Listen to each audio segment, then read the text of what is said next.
Nokia may have fallen off the map for some time a while back, but the incredible wave of incredible yet affordable new devices that they've released over the last 18 months or so is pretty impressive, to say the least.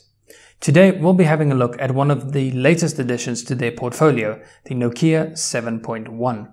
When we talk about the design of Nokia's devices, I kind of think back to the older Samsung Galaxy models. I refused point blank to own one because they just felt like these really light, hollow, flimsy, plasticky toys. Even though in terms of the hardware specs they were really great devices, but they simply never felt like well-built devices in the hand. So as a result, I found myself naturally gravitating towards the likes of a few HTC models and whatever else didn't feel like a toy. So I must admit that I'm a massive fan of Nokia's latest devices, especially when it comes to the design and the build quality. Save for only their ultra cheap models, all of their other models not only look but also feel like premium built devices. We're getting loads of metal and glass as well as some beveled edges. It just gives you that immediate sense of having spent your money well. It feels solid without feeling overly heavy, if that makes sense. When it comes to the Nokia 7.1, I can gladly say that Nokia have not only carried this trend over, but they've improved and refined the design as well. The 7.1 features glass on the front as well as glass on the back, just like the company's current flagship, the Nokia 8 Sirocco. But unlike the Sirocco, the 7.1 has less sharp, more beveled and rounded edges. In essence, this feels like a mix between the Sirocco and the Nokia 7 Plus. And to be perfectly honest, I much prefer this design over that of the Sirocco. The Sirocco is a very well made device, but those sharp edges just make it so that it never feels like it sits in your hand securely enough. In the back of your mind, there's always that little bit of an anxiety that it's going to slip out of your hand any minute now. In contrast, the 7.1 just fits and feels like such a natural device to hold. The button placement also feels very good, and at no point did I experience any awkwardness. What I particularly like about this specific model is the color. When you're indoors, you don't really notice the color because of how subtle that blue is. It's a dark blue, not really navy blue, but perhaps midnight blue. It's only under stronger lighting conditions that you realize that it's in fact a blue color and not black. On the rear is where we find the dual camera, which comprises of a 12 megapixel main lens along with a 5 megapixel secondary lens. Just below this is the fingerprint sensor. This is one of the best fingerprint sensors I've ever used. It's just so damn quick to read my finger.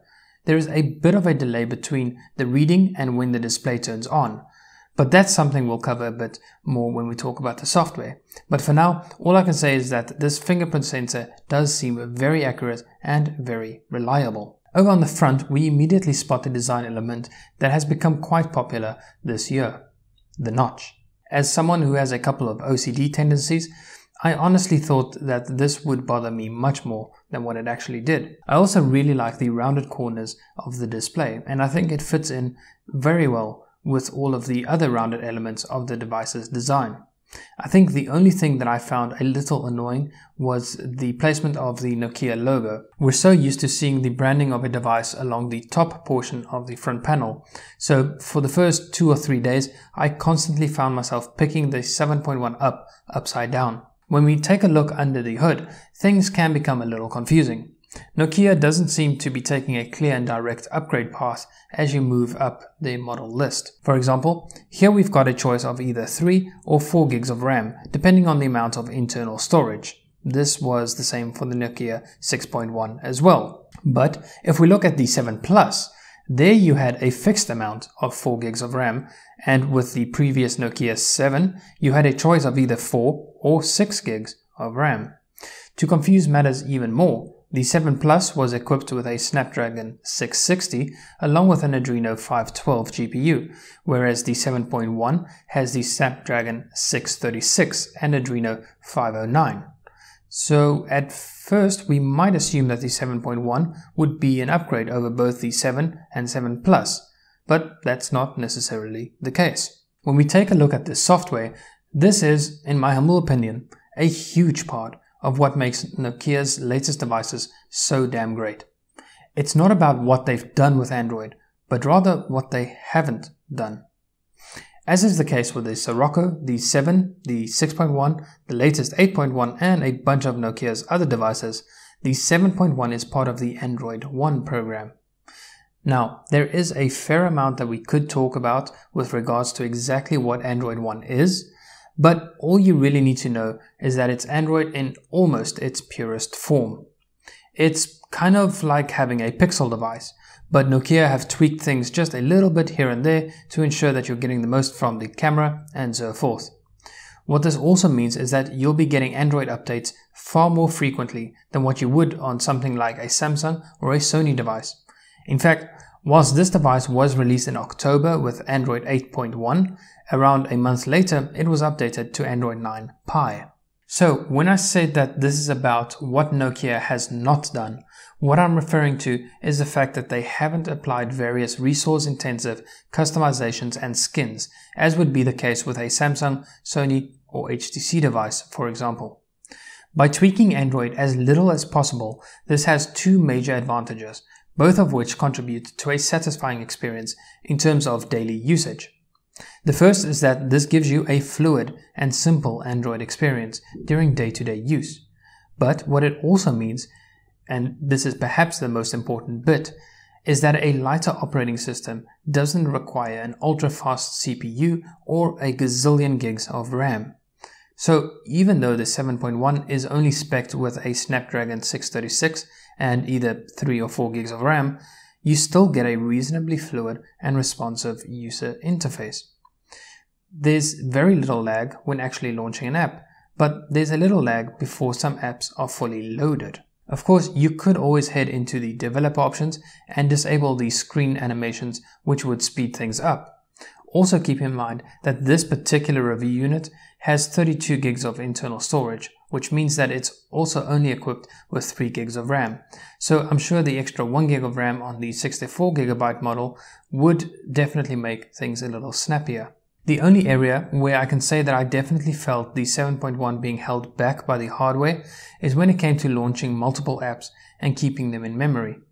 Maybe this is due to the CPU or the amount of RAM, or a combination of both, but unfortunately the 7.1 isn't particularly good at multitasking with reference to keeping apps running in the background. Overall, I would honestly have no problem using the 7.1 as my daily driver. It's certainly not spec'd like a flagship, but the responsiveness in regular daily usage scenarios doesn't feel as far off from a flagship either. If you're not a gamer or a heavy multitasker, then the 7.1 feels perfectly adequate for daily usage. The camera, on the other hand, is one area where we would expect to see some compromises, and unfortunately, we do. If you depend on having an outstanding camera for your daily needs, then the 7.1 isn't going to do it for you. It's not a bad camera by any means, but it just wouldn't be reasonable to expect the same quality as you would get from a flagship device from Samsung, Apple, or indeed Nokia's own Sirocco. The auto white balance does a reasonably good job at detecting which color temperature is needed, but I find that the camera software does tend to struggle somewhat with selecting the correct exposure, often resulting in some blowouts in the highlights. Thankfully, there is a pro mode that allows you to manually adjust the white balance, focus point, ISO, and shutter speed.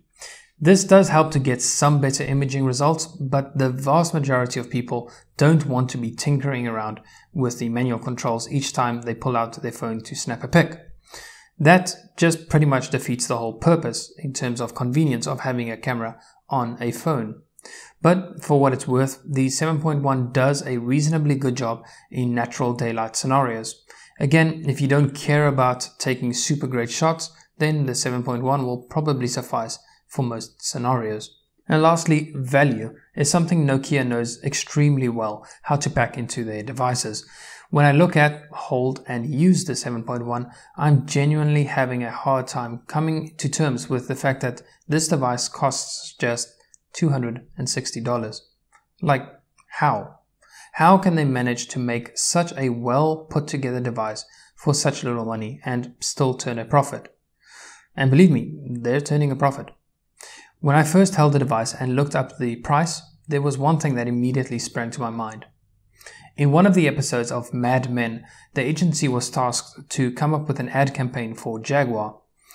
Eventually, the tagline that they came up with was, "At last, something beautiful you can truly own."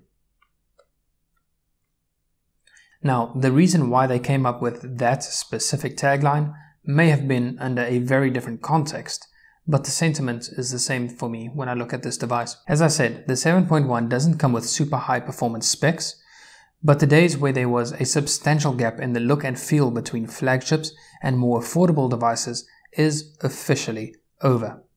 Nokia has proven with the 7.1 that everybody can truly own a premium device, even at an affordable price. As always, thank you so much for taking the time to watch this review. If you've got any questions or comments, please leave them down below. That's all from me for now, and I'll catch you in the next one. Cheers.